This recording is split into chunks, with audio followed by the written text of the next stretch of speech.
Live from the chicken wing capital of the world, Buffalo, New York. You're listening to the Child Care Bridge Podcast, your source for the best tips, tools, and tactics on how to market and grow your child care center, ensuring total domination. Total domination. This is the Child Care Bridge, and this is your host, Michael Tasner.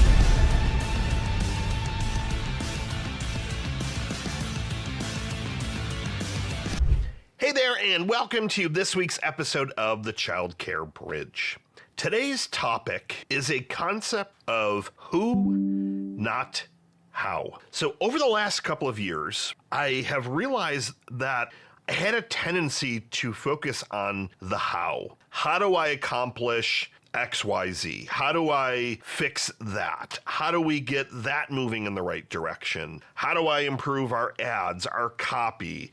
How do I motivate the team? How do I continue to rebuild culture? Like all of these different topics. And as I've shared with you in previous episodes, I'm a huge fan of reading, listening to audiobooks, training courses, etc. I often, if not every year for the last several years, invest more in training, development, education than I take as a salary at the business. And I do that because I'm just such a big believer that the right education, the right training at the right time can completely transform your life and or your business. So I'm always listening to audiobooks in the car, as an example. And I just listened to another great book that came from the Strategic Coach organization. And it was all about the way that you're thinking of solving problems, the way that you're thinking of kind of moving forward with growth or pivoting or making a key decision is largely wrong. So let's just take an example. At your child care center, you might say, well, we need some new enrollments. So how do I go about doing that? Do we look at trying to do our own Facebook or Google ads? Do we put up some flyers? Do we find some partnerships? Do an open house? Do we sponsor something? Do we ask our current families? What do we do? And while those are all great questions, the right question or the better question you should be asking is, who can do this for us? Great, we need more enrollments. Who specializes in that and can get us more enrollments? Now, that's not to sound self-serving because my agency does exactly that, among a dozen other things to help you at your center. But that same conversation, that same logic can be applied to anything across your center. Look at all of the different things that you did, and let's just even say over the last 30 days. Look at everything you did. And then start to ask yourself a couple of questions. Number one, is that the best use of your time? And we're going to talk about something called MVAs, most valuable activities, in just a second. So is that the best use of your time? Number two, are you the most skilled at that particular task? And it doesn't mean the most skilled at your center, but the most skilled in general. And then the third one is start to look at, were there some opportunity costs involved in you working on the tasks that you went through in the first question to where you are now? Example, let's say you looked at revising salaries for the course of the year, or just looking at compensation. Let's say you looked at finding some different grants that could help accelerate things. You looked at planning some curriculum changes. You did some ads for enrollment, and that's just to throw out a couple of things. But as you start to go through those, what I have realized is that not even just most center owners, but at my level as well within my organization, most of those things that I have been doing shouldn't have been me doing them, and even shouldn't have been our team doing them. It should have been a different who. Are you the right person to be writing grants? And I know a grant doesn't take 5 minutes. That could be 5, 10, 15, 20 hours. Unless you absolutely love doing grants, and number two, you have been trained and you can like do these things in your sleep, you've got an extremely high success rate, you wouldn't be the right who for that particular project. It would be a firm that specializes in grant writing. Now, what I also realized, and this was one of my big ahas, because I thought that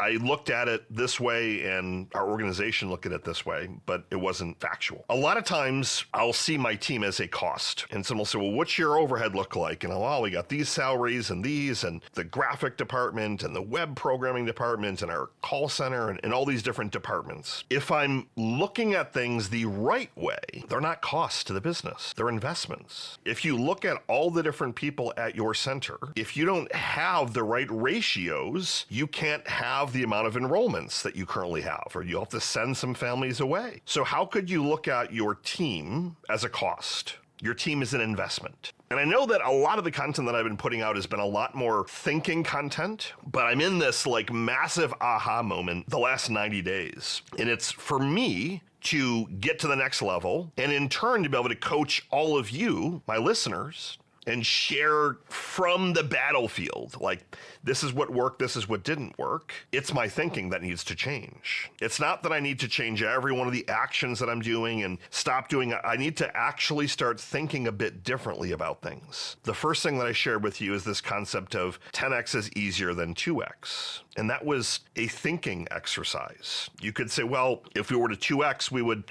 go from 100 enrollments to 200 enrollments. Our capacity is 230s. That would work perfectly. Or we'd have one center, we'd open up a second center, and we 2x'd. And the point of that 10x conversation is to really think about, is that the right path? Is it a better path to open more than one location at the same time? Should you look at acquiring? Should you look at acquiring a multiple location center? Should you add on a whole bunch of additional services so that your tuition as a whole ends up growing? And then that ends up going to the bottom line. So there's a lot of different ways to think about it. And this conversation of who, not how, what I want you to do is to start looking at and documenting the different things that you're doing each day in both your personal life and your professional life. Because this isn't just an exercise at your center to say, well, I'm doing all these different things and it should be done by someone else. Are there a lot of things that you're doing in your personal life that could be better done by somebody else, that could be outsourced for a little bit of money? Now, where this comes full circle is this concept of, are you working on and in your most valuable activities? And for this exercise to work, you need to get extremely clear on what are those things that you deem your most valuable activity. What are those things that you're like so enthralled with, that you just love doing? That activity or those activities can help move your business. They're going to help catapult the business in a forward momentum direction. Example, maybe it has to do with curriculum, that you are amazing at curriculum. You have a unique curriculum, and that when you're putting time into that, it gets your teachers excited, the director, all the parents, because nobody else has this amazing curriculum. So maybe your most valuable activity is to be writing and doing videos of curriculum and then teaching that curriculum to your staff. And if you start to look at it and analyze it, you're very quickly going to realize that you may only spend 10% of your time in that particular activity. And that's when this concept of who, not how really starts to come in. What are those other 90% of activities that have been crushing personally and professionally? And when I did this exercise, I was just at a conference. I practice what I preach. Like, I'm constantly sharpening my axe. It would have been easy for me to say, nah, I don't want to fly down, even though it's like 30 degrees in Buffalo and it was 70 degrees down in Tampa. Very easy to say no. But I love sharpening my axe and seeing what else is working and how are people thinking differently and what are they working on that they deem their most valuable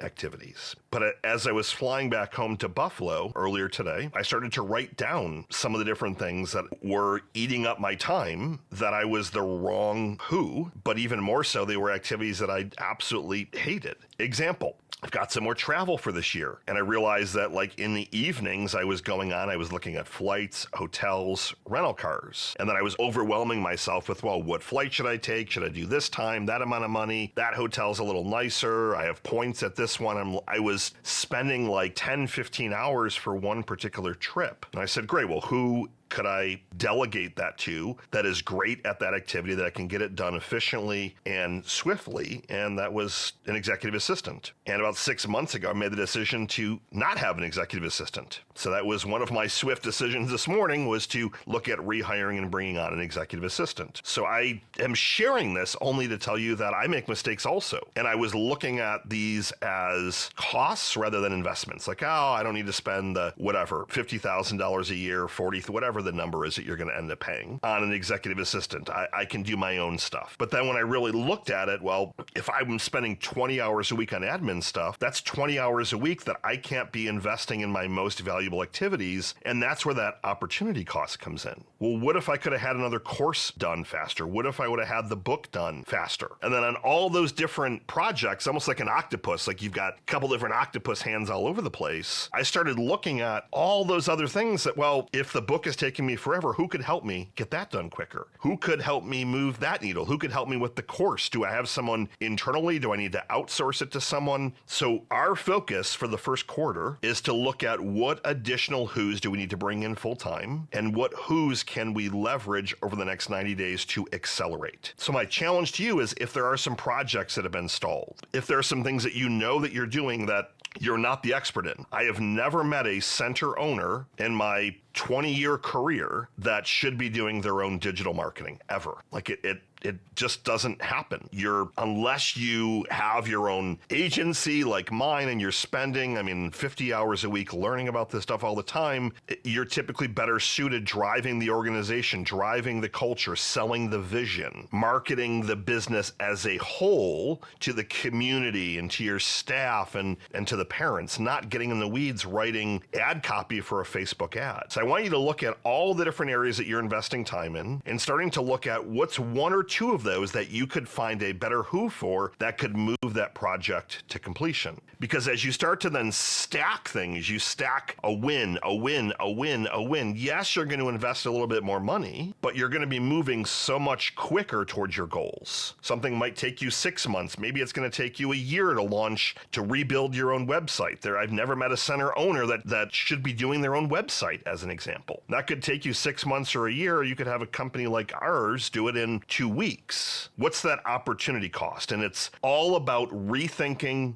your thinking, rethinking your thinking, looking at your team as investments rather than costs, and then analyzing all those personal and professional activities that you could outsource that you're not the best at, that they're not your most valuable activity where you should be putting your time, and starting to leverage other people's talent and some of your money to move things along a bit faster. Hope you enjoyed today's content of Who Not How. Leave questions, comments, thoughts. Appreciate you tuning in every week. I will be back at you next week with some more great content. Michael Tasner signing off. Good morning, good afternoon, and good night. See ya.